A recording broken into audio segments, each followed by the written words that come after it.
नमस्कार, आपके साथ मैं हूं शुभंकर मिश्रा और बॉर्डर तक के छठे एपिसोड में आपका स्वागत है। दोस्तों, आज की यह कहानी सिर्फ एक खबर नहीं है, बल्कि यह उस साजिश का खुलासा है जिसने पूरी दुनिया की राजनीति को हिलाकर रख दिया है। भारत, जो कई सालों से संयुक्त राष्ट्र यूनाइटेड नेशन में स्थायी सदस्यता यानी वीटो पावर के लिए संघर्ष कर रहा था, अब उस मंजिल के बिल्कुल करीब पहुंच गया था। दुनिया के 146 से भी ज्यादा देशों ने भारत के समर्थन में अपनी मुहर लगा दी थी। सबको लग रहा था कि इस बार भारत को कोई नहीं रोक पाएगा, यहां तक कि भारत का सबसे बड़ा प्रतिद्वंदी चीन, जिसने हर बार भारत की राह में रोड़े अटकाए, इस बार झुक गया था। चीन ने भी भारत को समर्थन देकर सबको चौंका दिया था। ऐसा लग रहा था कि अब भारत के हाथ में वो ताकत आने वाली है जो अब तक दुनिया के सिर्फ 5 देशों के पास है। लेकिन दोस्तों, जैसे ही भारत की जीत लगभग तय मानी जा रही थी, ठीक उसी वक्त एक ऐसा देश सामने आया जिसने भारत की पीठ में छुरा घोंप दिया। अब सवाल उठता है, वो देश कौन था? क्या वो सऊदी अरब था? क्या वो तुर्की था? नहीं दोस्तों, ये दोनों तो इस शतरंज के सिर्फ प्यादे थे। असल मास्टरमाइंड था कोई और, वो देश जो खुद को भारत का सबसे बड़ा दोस्त बताता है, हर मंच पर साझेदारी की बात करता है, लेकिन पर्दे के पीछे भारत के खिलाफ जाल बुन रहा था। वो देश था अमेरिका। अब सोचिए, अमेरिका जो दुनिया को लोकतंत्र और साझेदारी का पाठ पढ़ाता है, वही भारत की स्थायी सदस्यता रोकने की साजिश का सिरमौर निकला।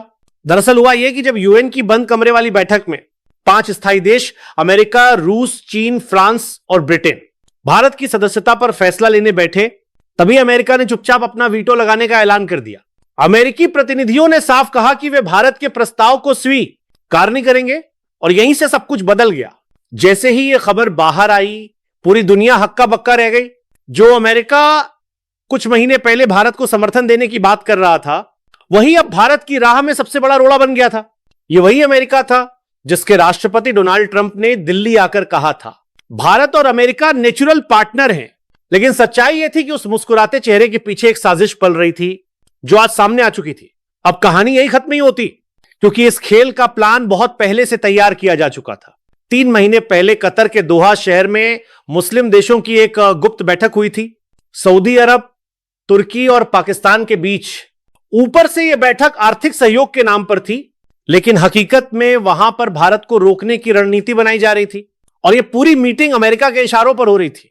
इस मीटिंग से सिर्फ 3 दिन पहले सऊदी और अमेरिकी अधिकारियों के बीच लंबी मीटिंग चली थी। रात भर योजनाएं बनी और 2 दिन बाद वही एजेंडा मुस्लिम देशों की बैठक में पेश किया गया। लेकिन दोस्तों, इस गेम का सबसे बड़ा ट्विस्ट तब आया जब इजराइल की गुप्त एजेंसी मोसाद को इसकी भनक लगी।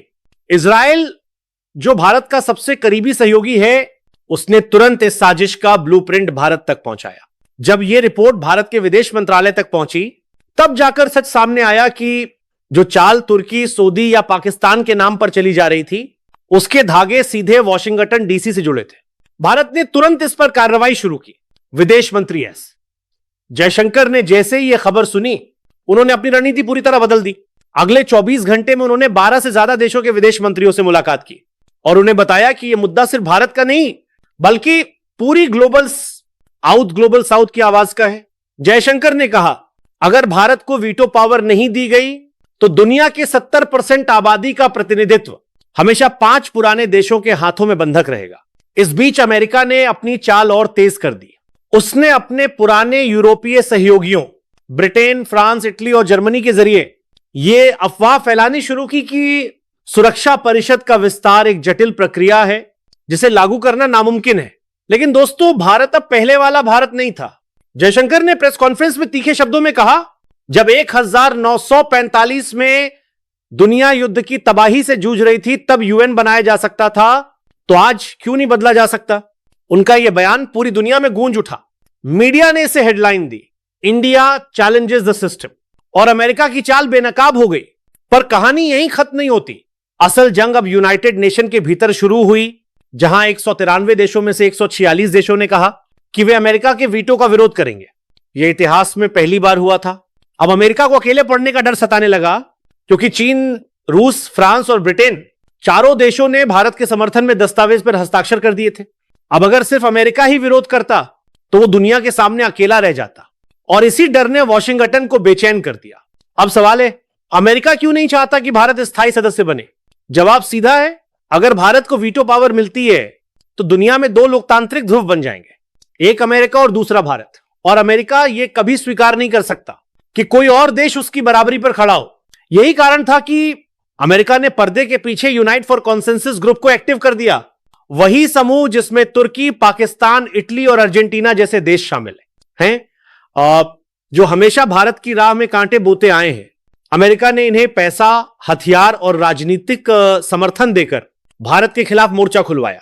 जब तुर्की ने यूनाइटेड नेशन में भारत के खिलाफ 3 बड़े आरोप लगाए, अल्पसंख्यक अधिकारों, पड़ोसी देशों से संबंधों और नियमों के पालन पर, तो किसी को अंदाजा नहीं था कि यह भाषण असल में वॉशिंगटन में लिखा गया था। इस भाषण से कुछ घंटे पहले तुर्की का प्रतिनिधि न्यूयॉर्क के एक होटल में अमेरिकी अधिकारियों से मिला था और वहीं यह स्क्रिप्ट तैयार की गई थी। इसका खुलासा होते ही अंतर्राष्ट्रीय मीडिया में हलचल मच गई। जयशंकर ने तुरंत पलटवार किया। उन्होंने कहा, भारत को कमजोर दिखाने की हर कोशिश खुद अमेरिका की विश्वसनीयता को कमजोर करती है। उनका यह बयान पूरी दुनिया में गूंज उठा। अफ्रीका, एशिया और लैटिन अमेरिका के कई देशों ने खुलकर भारत के समर्थन में आना शुरू किया, क्योंकि उन्हें भी एहसास हो गया था कि अगर भारत जैसा लोकतांत्रिक और स्थिर देश वीटो पावर नहीं पा सकता तो फिर कोई भी देश नहीं पा सकेगा। उधर अमेरिका ने सऊदी और तुर्की को और उकसाना शुरू किया। भूमध्य सागर, मेडिटेरेनियन सी में तुर्की ने भारत के युद्धपोतों को धमकी दी, अगर वे पीछे नहीं हटे तो नतीजे भुगतने होंगे। लेकिन इस बयान के पीछे भी अमेरिका का दिमाग था, क्योंकि अमेरिकी युद्धपोत पहले से तुर्की के बंदरगाह पर तैनात थे। भारत को डराने के लिए अमेरिका ने 8 अतिरिक्त वॉरशिप्स उस इलाके में भेज दी, पर भारत भी चुप नहीं बैठा। भारत ने अरब सागर और रेड सी में अपनी नौसेना की तैनाती बढ़ा दी। यह एक साफ संदेश था, अगर लड़ाई चाहिए तो हम तैयार हैं। इस बीच भारत ने यूनाइटेड नेशन में एक और बड़ा दांव चला।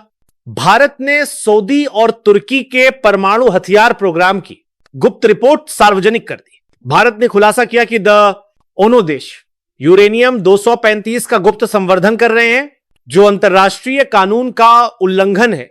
अब अगर अमेरिका इन देशों का समर्थन करता तो उसे अपने ही नियमों के खिलाफ जाना पड़ता। यानी भारत ने साजिश करने वालों को उन्हीं के जाल में फंसा दिया। अब मामला इतना आगे बढ़ चुका था कि अगर अमेरिका पीछे नहीं हटता तो संयुक्त राष्ट्र की विश्वसनीयता ही खत्म हो जाती, क्योंकि 193 में से 150 से ज्यादा देश भारत के साथ खड़े थे। और अब एक नई चर्चा शुरू हुई। अगर 4 स्थायी देश किसी प्रस्ताव का समर्थन करें और सिर्फ एक देश विरोध करे तो उसका वीटो अमान्य घोषित किया जाए। अगर यह संशोधन पास हो गया तो भारत का रास्ता पूरी तरह साफ हो जाएगा। अब यही बात दुनिया के गलियारों में सबसे बड़ी चर्चा बन चुकी है। दोस्तों, यह सिर्फ भारत की लड़ाई नहीं है, यह उस नई विश्व व्यवस्था की शुरुआत है जहां ताकत अब पश्चिम से पूर्व की ओर खिसक रही है। और यह बात अमेरिका अच्छी तरह समझता है, लेकिन भारत अब किसी के दबाव में झुकने वाला नहीं। जयशंकर का रुख साफ है, भारत खेल का हिस्सा नहीं, खेल बदलने वाला खिलाड़ी है। और यही वजह है कि अब पूरी दुनिया देख रही है कि आने वाले महीनों में यूएन के गलियारों में इतिहास लिखा जाएगा। दोस्तों, अब आपसे एक सवाल, क्या आपको लगता है कि भारत को वीटो पावर मिलनी चाहिए? क्या आप मानते हैं कि अब वक्त आ गया है कि दुनिया में फैसले सिर्फ 5 पुरानी ताकतें नहीं बल्कि नई उभरती आवाजें भी लें? अगर आपका जवाब हां है तो कमेंट बॉक्स में लिखिए जय हिंद। और अगर आपको यह कहानी जानकारीपूर्ण लगी तो वीडियो को लाइक करें, चैनल को सब्सक्राइब करें और बेल आइकॉन जरूर दबाएं, ताकि दुनिया से जुड़ी हर बड़ी सच्चाई सबसे पहले आप तक पहुंचे। क्योंकि दोस्तों, आने वाला वक्त तय करेगा क्या भारत सिर्फ एक सदस्य रहेगा या वो ताकत बनेगा जिसके बिना दुनिया में कोई फैसला नहीं होगा।